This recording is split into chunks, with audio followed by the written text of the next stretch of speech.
आदित्य, मेरे पास कोई चॉइस ही नहीं है। हर्षी को छोड़ के नहीं जा सकता मैं। उसकी तबीयत खराब है। 2 दिन से उसके पेट में दर्द हो रहा है। डॉक्टर ने कहा है रेस्ट लेने के लिए। अब तुम बताओ आदित्य, मैं इस सिचुएशन में उसे छोड़ के कैसे जा सकता हूँ? आकर तुम करोगे भी क्या अनिरुद्ध? यहाँ पर जनक के बारे में कुछ भी पता नहीं चल पा रहा है। महाराष्ट्र के हर एक पुलिस स्टेशन में उसकी खबर पहुंचा चुका हूं मैं, लेकिन कहीं से भी कोई भी न्यूज़ नहीं मिली है। अनिरुद्ध, सारा जोर लगा देने के बाद में भी हम जनक को ट्रैक नहीं कर पा रहे हैं। और ऊपर से यहाँ पर प्रोड्यूसर ने एक नई लड़की को जनक से रिप्लेस कर दिया है।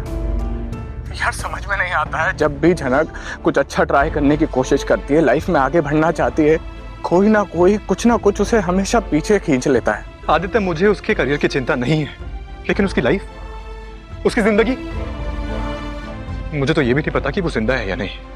हाँ अनिरुद्ध यार, लेकिन मुझे ये समझ में नहीं आता है कि जनक के चले जाने से लोगों को क्या ही फायदा होगा। बदला।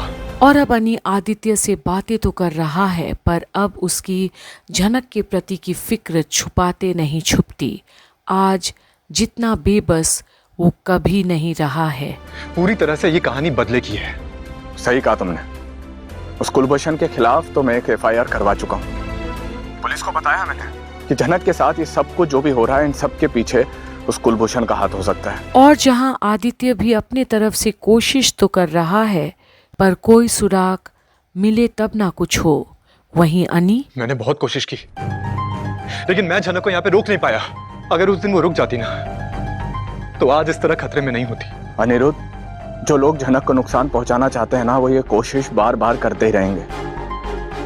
उनको ये डर है कि जब तक जनक जिंदा है ना, तब तक कुलभूषण का करियर डूबने के पूरे चांसेस हैं। उसकी पूरी इमेज बर्बाद हो सकती है। उन्हें इस बात का भी डर है कि अगर जनक जिंदा रही तो कुलभूषण को अपनी प्रॉपर्टी और पैसा जनक के साथ में बांटना पड़ सकता है। जनक के पापा के नाम पर एक प्रॉपर्टी है अनिरुद्ध, ये बात मालूम है मुझे।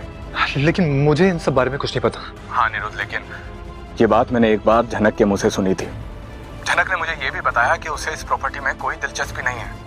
लेकिन यार अनिरुद्ध, ये जो बुरे लोग होते हैं ना, इन्हें पूरी दुनिया ही बुरी लगती है। इन्हें सबके इरादे बुरे लगते हैं।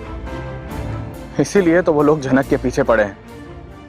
उन्हें लगता है कि जनक कभी भी आकर प्रॉपर्टी में अपना हिस्सा मांग लेगी।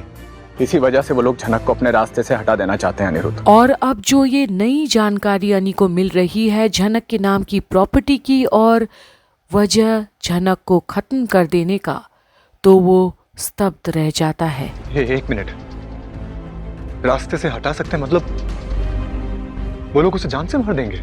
मुझे कुछ भी समझ में नहीं आ रहा है अनिरुद्ध। जनक इस दुनिया में नहीं रहेगी, ये मुझे मंजूर नहीं है। कुछ भी समझ में नहीं आ रहा है यार, ऐसा नहीं हो सकता है। लेकिन आदित्य देखो ना, मेरे पास फिर भी कोई ऑप्शन ही नहीं है। मैं घर में बुरी तरह से फंसा हुआ हूं। मैं चाह कर भी जनक की मुसीबत में उसका साथ नहीं दे पा रहा।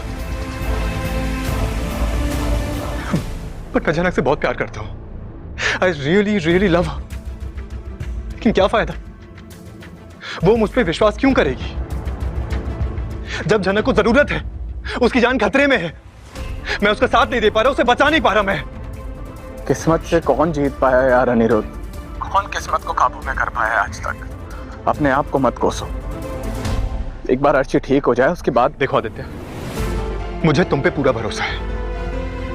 मुझे पता है कि तुम पूरी कोशिश करोगे और जनक को बचा लोगे। प्लीज आदित्य, कैसे भी करके जनक को बचा लो। प्लीज आदित्य, जनक को बचा लो।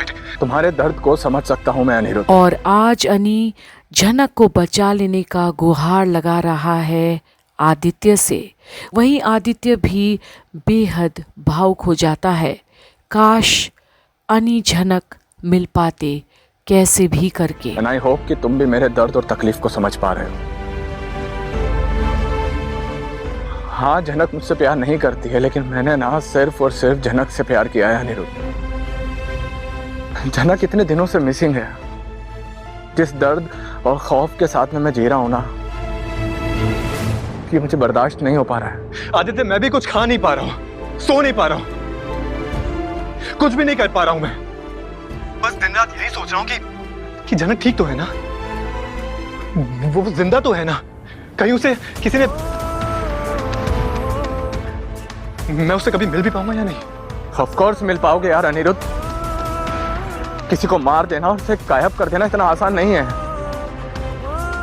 वो कुलभूषण और उसके लोग जानते हैं कि झनक अकेली नहीं है, बहुत से लोग खड़े हैं उसके साथ इस लड़ाई में। और अब भी आदित्य अनी को हिम्मत तो दे रहा है कि झनक उसे जरूर मिलेगी, पर अनी का दिल बैठा जा रहा है। बस सबसे इंपॉर्टेंट है कि एक बार पुलिस अपनी चार्जशीट फाइल कर दे, क्योंकि पुलिस ने अगर चार्जशीट फाइल नहीं की ना तो हमारा केस कमजोर पड़ सकता है अनिरुद्ध,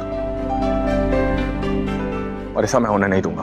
आदित्य मैं जानता हूं, और तुम हो तो मुझे पूरी तसल्ली है। तुम नहीं होते ना तो मुझे कुछ भी पता ही नहीं चलता, कुछ भी नहीं। चिंता मत करो अनिरुद्ध, मैं तुम्हें अपडेट करता रहूंगा। और ऐसा भी तो नहीं है ना कि तुम सब कुछ छोड़ छाड़ कर यहाँ मुंबई में आकर सेटल हो जाओगे। अर्शी तुम्हारे बच्चे की माँ बनने वाली है, तुम्हें उसका ख्याल रखना है, अपना काम संभालना है। और यहाँ मुंबई आकर तुम क्या ही करोगे? झनक की कोई खबर नहीं है हमारे पास। तुम चिंता मत करो, मैं आगे की अपडेट देता रहूंगा तुम्हें। तुम वहीं रहो। अर्शी मेरी जिम्मेदारी है और जनक मेरा प्यार। मैं चाहकर भी जनक के पास नहीं जा सकता और अर्शी को इस हालत में नहीं छोड़ सकता। मुझे कुछ समझ में नहीं आ रहा मैं क्या करूं। मैं घुट रहा हूं, मुझे समझ में नहीं आ रहा। आई नो अनिरुद्ध, तुम अपना ख्याल रखो। मुझे कोई भी खबर मिलती है मैं तुम्हें अपडेट करता हूँ।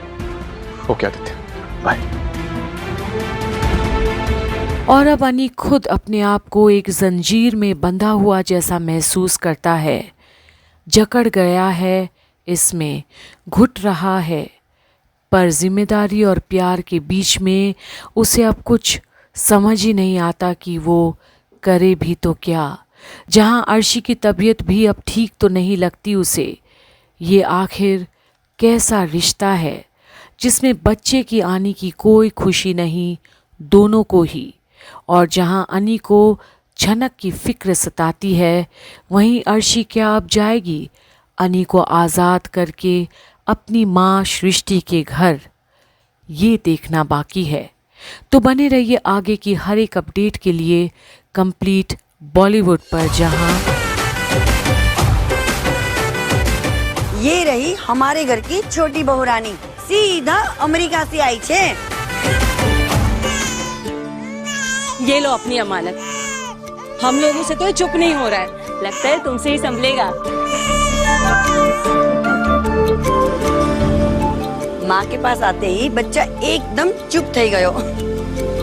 भाई मैं वापस आ गया और कुछ दिनों में कोलकाता में आ रहा हूँ। रेहान डन, लेकिन इस बार मुझे भाभी से भी मिलना है। उनके सामने तेरी ऐसी खिंचाई करूंगा कि तू याद रखेगा।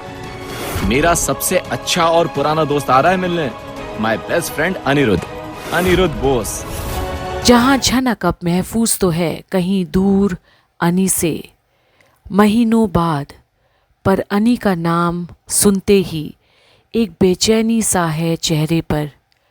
क्या अतीत झनक को लेकर जाएगा वापस अपने साथ? ये देखना बाकी है। तो बने रहिए कंप्लीट बॉलीवुड पर।